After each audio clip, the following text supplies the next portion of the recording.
വീണ്ടും പ്രകോപന പ്രസ്താവനയുമായി പാകിസ്ഥാൻ.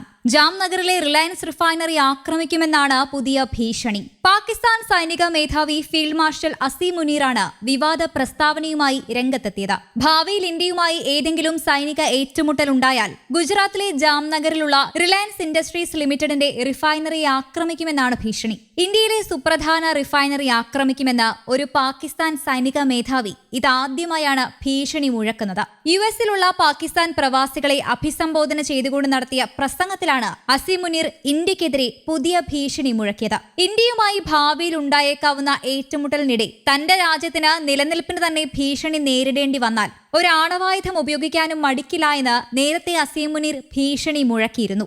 അതേസമയം യുഎസിൽ വെച്ച് അസീം മുനീർ നടത്തിയ ആണവ ഭീഷണിക്ക് ശക്തമായ മറുപടിയുമായി ഇന്ത്യൻ വിദേശകാര്യ മന്ത്രാലയം രംഗത്തെത്തി.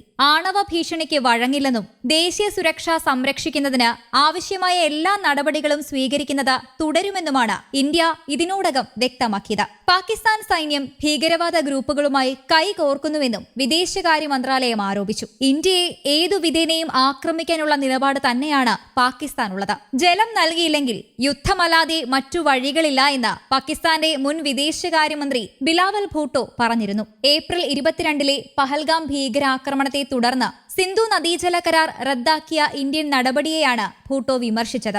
ഇന്ത്യ ജലം നൽകാതിരുന്നാൽ യുദ്ധമല്ലാതെ മറ്റു വഴികളില്ലെന്ന് ഭൂട്ടോ പറഞ്ഞു. നരേന്ദ്രമോദി നയിക്കുന്ന ഇന്ത്യ സർക്കാരിന്റെ പ്രവർത്തികൾ പാകിസ്ഥാന് വലിയ നഷ്ടമുണ്ടാക്കിയെന്നും അദ്ദേഹം ചൂണ്ടിക്കാട്ടി. മോദി സർക്കാരിന്റെ നടപടികൾക്കെതിരെ ഒറ്റക്കെട്ടായി നിൽക്കാനാണ് അവർ ജനങ്ങളോട് ആഹ്വാനം ചെയ്തത്. പാകിസ്ഥാനല്ല സംഘർഷം ആരംഭിച്ചതെന്നാണ് ഭൂട്ടോ പറയുന്നത്.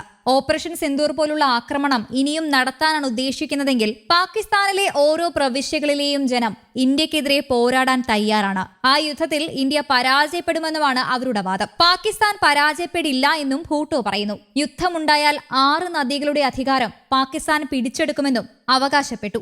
രവി, ബിയാസ്, സത്ലജ്, സിന്ധു, ഝലം, ചെനാബ് എന്നീ നദികളെയാണ് ബിലാവൽ ഉദ്ദേശിച്ചത്. ലോകബാങ്കിന്റെ മധ്യസ്ഥതയിൽ 1960 ഇന്ത്യയും പാകിസ്ഥാനും ഒപ്പിട്ട സിന്ധു നദീജല കരാർ 6 നദികളിലെ ജലം പരമാവധി ഉപയോഗപ്പെടുത്താൻ ലക്ഷ്യമിട്ടുള്ളതാണ്. ഇതനുസരിച്ച് കിഴക്ക് ഭാഗത്തെ രവി, ബിയാസ്, സത്ലജ് നദികളിലെ ജലം പരമാവധി ഉപയോഗിക്കാൻ ഇന്ത്യക്ക് അവകാശമുണ്ട്. അതുപോലെ പടിഞ്ഞാറ് ഭാഗത്തെ നദികളായ സിന്ധു, ഝലം, ചെനാബ് എന്നിവയിലെ ജലം പാകിസ്ഥാനും ഉപയോഗിക്കാം. 65 വർഷം പഴക്കമുള്ള ഈ കരാർ കാലഹരണപ്പെട്ടുവെന്നും പുതിയ സാഹചര്യങ്ങൾ പരിഗണിച്ച് പുനഃപരിശോധന വേണമെന്നും ഇന്ത്യ ആവശ്യപ്പെടുന്നു. കരാർ പാകിസ്ഥാന് അനുകൂലമായതിനാൽ അവർ ഇതിന് തയ്യാറല്ല. പാക് സൈനിക മേധാവി ഇന്ത്യക്കെതിരെ ഭീഷണി ഉയർത്തിയതിന് പിറ്റേന്നാണ് ഭൂട്ടോ ഭീഷണിയുമായി എത്തിയത്. ആണവ രാഷ്ട്രമാണെന്നും പാകിസ്ഥാനെ തകർത്താൽ ലോകത്തിന്റെ പകുതി നശിച്ചിട്ടേ പോകൂ എന്നുമാണ് യുഎസിൽ പാക് വംശജരുടെ ഒരു യോഗത്തിൽ അസീം മുനീർ പറഞ്ഞത്. സിന്ധു നദി ഇന്ത്യയുടെ കുടുംബ സ്വത്തല്ല.